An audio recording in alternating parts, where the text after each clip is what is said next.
सभी के जोड़ हाथ कराइयो जे जे हमर से बड़ो लगा और जे हमर से छोटे लगा आशीष दियो। और साथ ही साथ मीडिया जो लोकतंत्र के चौथा स्तंभ लगाई अखरानी आयल अखनी को जोहार जाना है, नेहर जाना है, क्योंकि आज कहीं ना कहीं हमनी के मीडिया का बहुत आवश्यकता है। प्रेस जकर माध्यम से हमनी अपन बात के पूरा झारखंड और झारखंड से बाहर भी रख सकल है कि झारखंड के लोग के साथ कितना दुख और दर्द भय रहा है। जितना झान आयोजन समिति के धन्यवाद दिए, जैसा कि देखे पा रही है चंद्रपुरा के थाना प्रभारी महोदय आयल है, अपनी को हमें धन्यवाद दिए कि अपन दल बल के साथ यहाँ तक आयल तो अपनी को जोहार जाना है। साथ ही साथ कुछ सीआईएसएफ के दल भी आयल थी, अपनी को धन्यवाद दिए, जोहार जाना है। लेकिन हमें एक संबोधन, पहला संबोधन प्रशासन से ही करवे और चूंकि हिंदी में कराइए अपनी शायद सोबिन हमने भाषा नहीं बुझे पड़ता, खासकर सीआईएसएफ के लिए तो हमने भाषा तो नहीं बुझे पड़ते ना, तो अपनी के हमें हिंदी ही संबोधन करना चाहिए। तो सबसे पहले चंद्रपुरा थाना प्रभारी महोदय आप अपनी टीम के साथ आज के सभा स्थल में आए हैं सुरक्षा देने के लिए, और तो आपका और आपकी समस्त टीम का, पुलिस की टीम का हम धन्यवाद देते हैं। और साथ ही साथ जैसा कि देख पा रहे हैं कुछ सीआईएसएफ के लोग भी निगरानी कर रहे हैं, सीआईएसएफ के अधिकारी जवान भी निगरानी कर रहे हैं, उनका भी हम धन्यवाद देते हैं। लेकिन साथ ही साथ चूंकि झारखंड के लोग एक नई लड़ाई की ओर बढ़ रहे हैं, चाहे झारखंड हो या भारत देश हो, हम लोग एक नई वैचारिक लड़ाई के लिए बढ़ रहे हैं। यानी आज पुलिस प्रशासन, सीआईएसएफ, सीआरपीएफ सभी को जानना होगा कि आखिर विस्थापितों का दर्द क्या है और हमारी लड़ाई कहां तक सही है। क्योंकि आपको इसलिए हमारा दर्द जानना होगा क्योंकि भले आज आप वर्दी पहनकर एक जवान हैं, लेकिन उससे पहले आप एक इंसान हैं। यानी आपको भी उस दर्द को समझना होगा। और चूंकि मैं पहला संबोधन आपसे ही करता हूं, चूंकि जब भी विस्थापन का समस्या सामने आती है, जब भी लोग विस्थापन के लिए, अपने अधिकार के लिए आंदोलन करते हैं, कहीं ना कहीं पूंजीपति वर्ग, कंपनी वाले लोग, पुलिस प्रशासन, सीआईएसएफ का सहारा लेकर आंदोलन को कुचलने के लिए लाठियां बरसाते हैं, जो कि सत्य है। इस बात को आपको भी स्वीकार करना होगा। तो इसलिए मैंने कहा भले आज आप वर्दी पहनकर एक जवान हैं, आपके हाथों में बंदूक और सीने में सितारे हैं, लेकिन उससे पहले आप एक इंसान हैं और इंसानियत के नाते आपको झारखंड के साथ साथ सभी किसान विस्थापितों के दर्द को समझना होगा, क्योंकि आप भी एक किसान का बेटा है। यहाँ जितने लोग आए हैं, चाहे पुलिस के जवान है या सीआईएसएफ के जवान है, सुन लीजिए, आप एक किसान का बेटा है, इसीलिए सीआईएसएफ बने हैं। अडानी अंबानी का होते तो पुलिस का नौकरी नहीं करते। आप यदि किसी उद्योगपति के घर से ताल्लुकात रखते हैं, आप जितने भी पुलिसकर्मी आए हैं, जितने भी सीआईएसएफ के कर्मी आए हैं, यदि आप किसी अमीर घर का बेटा होते हैं, आप ये 3rd ग्रेड और 4th ग्रेड की नौकरी नहीं करते। ये बात हम आपको इसलिए कह रहे हैं क्योंकि आज जो देश में माहौल बना है, आज जो झारखंड राज्य में माहौल बना है, किस प्रकार सीआईएसएफ का प्रयोग करके, कभी सीआरपीएफ का प्रयोग करके आंदोलन को दबाया जाता है, गरीब असहाय लोगों पर लाठी बजाड़ी जाती है, उन्हें लाठी से पिटवाया जाता है। इसलिए आज इस बात को रख रहे हैं ताकि यदि भविष्य में आपकी लाठी चले तो धीरे चले, क्योंकि आपको भी आभास करना होगा ये आंदोलन कितना सार्थक है। इस आंदोलन से हतोत्साहित लोग, जो लोग पीड़ित हैं, विस्थापित का दर्द झेल रहे हैं, जिन्होंने अपनी जमीनों को दान दिया है बड़ी बड़ी कंपनियों को, आज उन्हें मिला क्या है। आज ऐसा नहीं है कि आपके हाथों में सिर्फ बंदूकें हैं, कभी कभी मोबाइल फोन भी आता होगा। एंड्रॉइड मोबाइल आप लोग भी रखते हैं, तो उस एंड्रॉइड मोबाइल को खोलते भी होंगे तो आपके हाथों में उसी मोबाइल में कभी हजारीबाग के गोंदलपुरा का न्यूज भी मिलता होगा, कभी गोड्डा के अडानी प्लांट का न्यूज भी आपको मिलता होगा। उस न्यूज को आपने पढ़ा होगा कि किस प्रकार कंपनी, खासकर अडानी, किस प्रकार गलत तरीके से जबरन उनकी जमीनों पर कब्जा करती है, उनके घर के बाहर एक नोटिस चिपकाती है कि इन जमीनों को हमें दे दीजिए, यहाँ हम विकास के नाम पर कंपनियां लगाएंगे। और जब गांव वाले विरोध करते हैं तो फिर वह सीआरपीएफ, तो कहीं सीआईएसएफ, तो कहीं पुलिस के जवानों का सहारा लेती है। उस आंदोलन के साथ साथ किसानों गरीब गांव वाले को हौसले को तोड़ने का काम किया जाता है। आज भले आप लोग पुलिस की नौकरी कर रहे हैं, लेकिन चूंकि आप लोग भी किसान परिवार से हैं, इस बात को कभी भूलिएगा नहीं। भले आज आपके हाथों में बंदूकें हैं मान्यवर, लेकिन आप एक किसान परिवार से हैं, आप मिडिल क्लास फैमिली से हैं, तभी आपने इस नौकरी को चुना है। यदि आप मिडिल क्लास फैमिली से नहीं होते हैं तो आप बिजनेस कर लेते हैं, कुछ नहीं करते हैं, लेकिन पुलिस तो नहीं बनते। आप एक मिडिल क्लास फैमिली से हैं, इसीलिए आपने इस रास्ते को चुना है। इसलिए आज आपको इस सच्चाई को आपको भी जानना होगा कि आज झारखंड में वास्तविक चल क्या रहा है। आज जो बड़ी बड़ी कंपनियां आप देख रहे हैं, और साथ ही आपको यह भी जानना होगा कि आज जो आप पुलिस बने हैं ये किस कानून के तहत बने हैं। मुझे लगता है यहाँ भले आप पुलिसकर्मी लोग आए हैं, लेकिन आपको स्वयं नहीं मालूम है कि आप किस कानून के तहत पुलिस बने हैं। तो मैं आज पहले, चूंकि मैंने प्रशासन का ही बात किया है, और मैं आपको नकारात्मक नहीं, मैं आपको अपना बड़ा भाई, अपना भाई मानकर बता रहा हूं कि किस प्रकार आपके माध्यम से, आपकी लाठी, आपकी बंदूकों के माध्यम से आप ही के दूसरे भाई को मारा जाता है, पीटा जाता है चंद मुट्ठी भर अमीरों के लिए। आपकी हमारी लड़ाई में सिर्फ चंद मुट्ठी भर लोगों का फायदा होता है, चाहे नक्सली मारा जाए या पुलिस के जवान मारे जाए। ये जो पुलिस नक्सली की जो लड़ाई होती है, इसमें सिर्फ चंद मुट्ठी भर लोगों का फायदा होता है। कौन मुट्ठी भर लोग? जिनको पहाड़ों में सोना मिला है, जिनको पहाड़ों में हीरा मिला है, जिनको पहाड़ों में लोहा मिला है, जिनको अभ्रक मिला है, जिनको कोयला मिला है। मुट्ठी भर लोगों के लिए सारा खेल देश में चल रहा है। एक तरफ पुलिस का नाम है, एक तरफ नक्सली का नाम है, और दोनों तरफ से किसान के बेटों को मारकर जमीन पर गिराया जा रहा है। तो मैं बात कर रहा था कि अब किस कानून के तहत, क्योंकि भले मैं मानता हूं आज पुलिस की बहुत जरूरत है, लेकिन सच्चाई को आपको भी जानना होगा, ताकि भविष्य में अगर आपकी लाठी चले तो कम से कम उसमें किसी कंपनी का मोहर ना हो, बल्कि उसमें मानवता हो।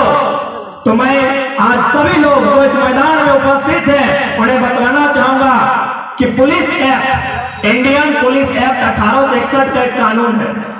1860 में कानून बना था इंडियन पेनल कोड, जो आज हम धाराएं पढ़ते हैं 107, 307, 302, 353, 153, 420, 421 जो धाराएं हैं, ये 1860 इंडियन पेनल कोड की कानूनें हैं। उसके एक साल बाद एक कानून बनता है इंडियन पुलिस एक्ट। अंग्रेज बहुत चालाक थे, अंग्रेज बहुत चालाक थे। अंग्रेजों ने इंडियन पुलिस एक्ट बनाया। किस लिए बनाया पता है? क्योंकि अंग्रेज मात्र 3 लाख थे। जब भारत में अंग्रेज लोग आए थे, अंग्रेज मात्र 3 लाख थे और भारत के लोग 30 करोड़ थे। यानी हम जब एक एक तमाशा लगाते ना तो अंग्रेज सब बैगन का भरता बन जाता, इतनी उनकी संख्या थी। लेकिन वे दिमाग से बहुत तेज थे, इसीलिए उन्होंने कहा कि भारत के लोगों के बैकग्राउंड को जानिए, इन्हें कैसे कंट्रोल किया जा सकता है। तो देखा कि भारत के लोग काफी गरीब हैं, इन्हें अगर 2-4 रुपया धारा दिया जाए, इनके हाथों में अगर 2-4 पैसा दे दिया जाए तो ये अपना भाई को मारपीट शुरू कर देगा। तो अंग्रेजों ने कहा कि ऐसे क्यों थमाया जाए, एक नौकरी का नाम दिया जाए। उस नौकरी का नाम दिया इंडियन पुलिस एक्ट 1861। एक कानून बनता है 1861 में भारत देश में, जिसका नाम होता है इंडियन पुलिस एक्ट। और उस एक्ट के तहत अंग्रेजों ने फरमान जारी किया, अपना जो उनका टीम है कि इस नौकरी में सिर्फ और सिर्फ इंडियन को नौकरी देना है। इंडियन पुलिस एक्ट में केवल और केवल इंडिया के लोगों को नौकरी देना है। क्यों? नहीं, ये जो नौकरी होगा इसमें जमादार, हवलदार, चपरासी, पुलिस यही लोग बनेंगे और इसमें केवल और केवल इंडिया के लोगों को नौकरी देना है। ध्यान रहे, इन्हें आईसीएस नहीं बनने देना है।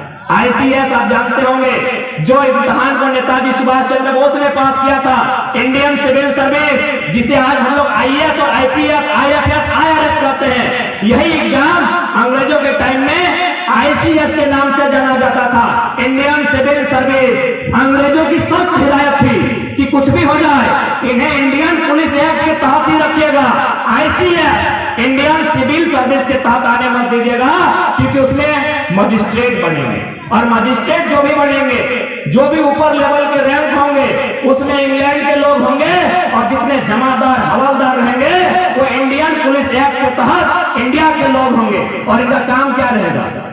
अंग्रेजों ने कहा इनका काम क्या रहेगा?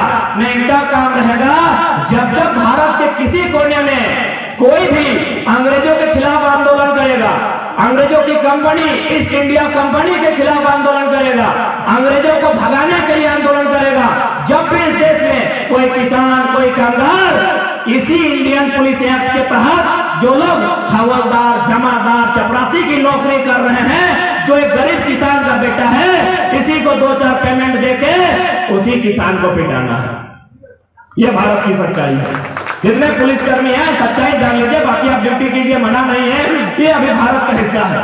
इसी के तहत भारत में इंडियन पुलिस एक्ट 1861 कानून बन के आता है और उसका इंप्लीमेंट किया जाता है कि जब जब इस देश में अंग्रेजों को भगाने के लिए कोई विरोध करेगा, कोई हड़ताल करेगा, कोई सड़क जाम करेगा, तब तक उसी पुलिस का बाप दादा को पिटाना है। पुलिस माने किसान का बेटा, आंदोलन करने वाला किसान। आज भी देश में वही हो रहा है। आज भी देश में उसी इंडियन पुलिस एक्ट 1861 के कानून का प्रयोग करते हुए आज भी पुलिस प्रशासन की लाठी, सीएसएफ की लाठी, सीआरपीएफ की लाठी केवल गरीब, गांव, किसान, बेबस, लाचार मजदूर पे चल रही है। मुझे कहने में बिल्कुल डर नहीं लगता है, मुझे कहने में बिल्कुल डर नहीं लगता है। जब से भारत में वन कानून बना है, फॉरेस्टर जब से बना है, तब से लकड़ी का चोरी ज्यादा हुआ। जब से इस देश में फॉरेस्टर बना है, तब से लकड़ी का चोरी ज्यादा हुआ है। और जब से इस देश में सीएसएफ बना है, बुरा मत मानिएगा, हम अधिकारियों को कह रहे हैं, जब से इस देश में सीएसएफ बना है, कोयला का चोरी ज्यादा हुआ। हमें इस बात को कहने में कोई गुरेज नहीं है, कोई डर नहीं है, कोई लज्जा नहीं है, कोई शर्म नहीं है, कोई भय नहीं है। जैसा फॉरेस्टर का नाम देके जंगल खाली किया जा रहा है, सीएसएफ का नाम देके कोयला चोरी करवाया जा रहा है। और लाठी किसको मिलेगा? गांव के बेबस, लाचार, गरीब व्यक्ति को। यदि आप वास्तव में ईमानदारी पूर्वक ड्यूटी करते हैं तो सीएसएफ के जो उच्च अधिकारी हैं, क्योंकि मैं बार बार कहता हूं, जो लोग जीडी की नौकरी कर रहे हो हमारे भाई हैं, क्योंकि मेरे साथ फुटबॉल खेलने वाले मेरा लगभग दर्जनों दोस्त सीएसएफ बना, हम जानते हैं। जो लोग जीडी की नौकरी कर रहे हैं, इस ग्राउंड में जितने लोग आए हैं वो गरीब परिवार से हैं। हम सीएसएफ के उच्च अधिकारियों से संदेश देना चाहेंगे, यदि वास्तव में आपको अपनी नौकरी का इतना ही घुमान है और आपको लगता है आप देश की सेवा के लिए आए हैं, तो पहला काम अनूप सिंह का ट्रैक्टर करके दिखाइए। चुनौती है सीएसएफ के तमाम वाला अधिकारियों को, इस खुले मन से खुली चुनौती है। यदि आप कहते हैं कि आप सरकार का पावर है, यदि आप कहते हैं आप में पुलिस का पावर है, तो जाइए पहले अनूप सिंह के एक भी हाईवे को, एक भी कोयला के गाड़ी को जब्त करके दिखाइए, आपको मानेंगे। एक भी गाड़ी को छू के दिखाइए, या फिर हमको एक भी इतिहास दिखाइए कि आपकी लाल लाल आंखें किसी कंपनी के सीएमडी को दिखाया है, आपकी लाल लाल आंखें किसी कंपनी के जनरल मैनेजर को दिखाया है। आपकी बोली और आपकी गोली केवल गरीब, लाचार, बेबस आदमी सहता है। ये सच्चाई है, ये भारत देश की सच्चाई है। इसीलिए मैंने कहा कि हम पहला संबोधन सीएसएफ के लिए करेंगे, पहला संबोधन सीआरपीएफ के लिए करेंगे, पहला संबोधन पुलिस प्रशासन के लिए करेंगे, क्योंकि हम नई लड़ाई की ओर बढ़ रहे हैं। हम आपको बताना चाहेंगे, आज ये चिमनी देख रहे हैं, ये चिमनी का धुआं, इससे कैंसर फैलता है, इससे टीबी, अस्थमा, न जाने दर्जन को बीमारी होता है। मरता कौन है? यहाँ दुगधा चंद्रपुरा का आदमी लोग। क्या बनता है? यहाँ से बिजली बनता है। ये धुआं से, बगल में देखिए दामोदर नदी है, वो पूरा इंडिया का सबसे गंदा नदी दामोदर। एक समय याद हो, हमरानी बांधे का नदी के पानी दाल में रहला ना, दाल, यह नदी के पानी हमरानी दाल में रहला, यह बांधे पानी के लिए हमने दाल डब कहला। आज दुनिया के, भारत के सबसे गंदा, सबसे मैला नदी दामोदर। क्या कर ले हमरानी ना याद है, मुट्ठा भर आदमी गिला है जगह एक बित्ता जमीन नहीं गला है। आज इस चिमनी के धुआं से बीमार भते हमरा लोग मोरी जाता, आधा उम्र मोरी जाता, चुल पाकल पहले मोरी जाता हमरा लोग। अरे बिजली कहां? बांग्लादेश के महारानी किया जाए रहा। बताइए पुलिस प्रशासन और जितने भी उच्च अधिकारी के लोग जो घर बैठे सुन रहे हैं, दुनिया में इतना अन्याय कहां हुआ है? दुनिया में इतना अन्याय कहां हुआ है कि हमार पानी हमार पसीना, हर बिजली जले तो शेख हसीना। जमीन हमारा है।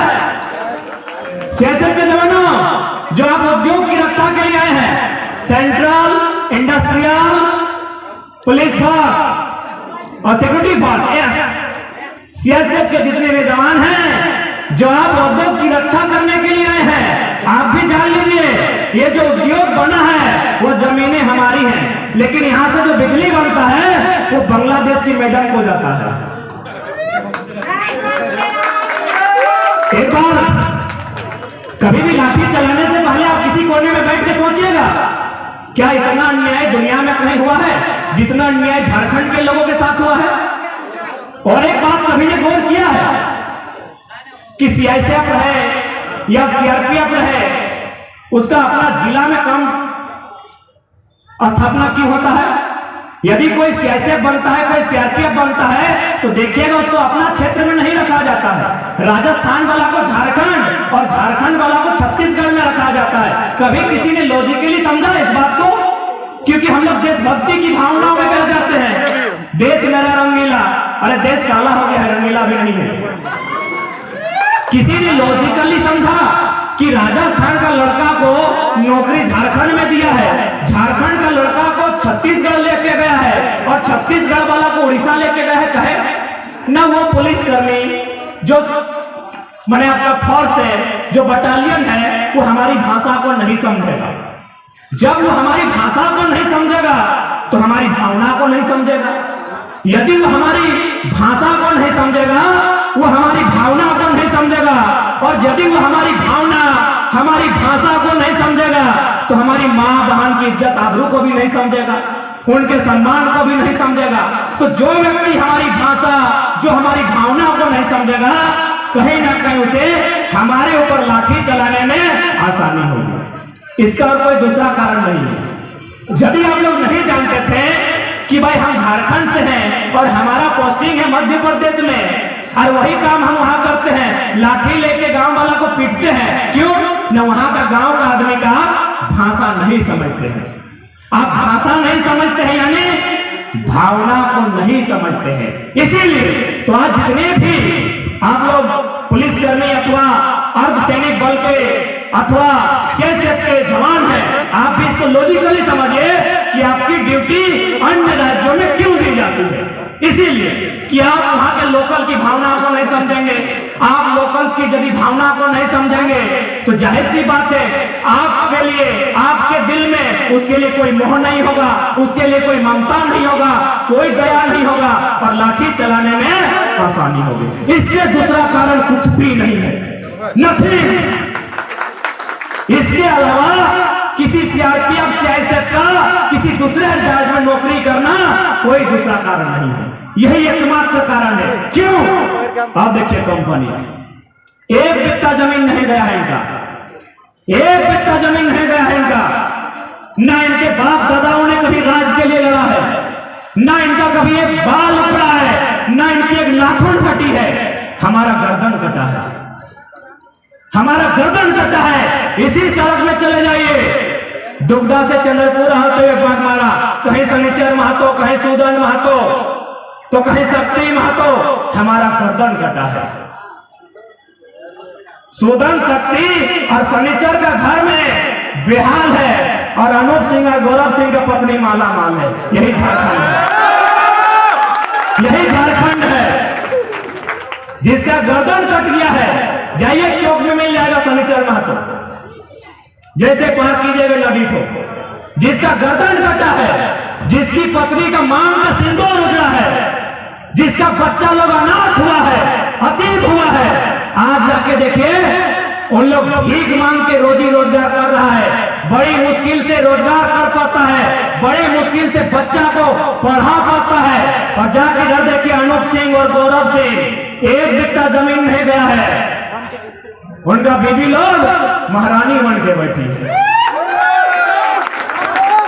हमारी बहन का मान के सिंदूर उजड़ा है, जहां एक बलिदान मांगा गया है, हमने दर्जनों बलिदान दिया है। और आप जाके देखिए ये लोग रानी बन गए।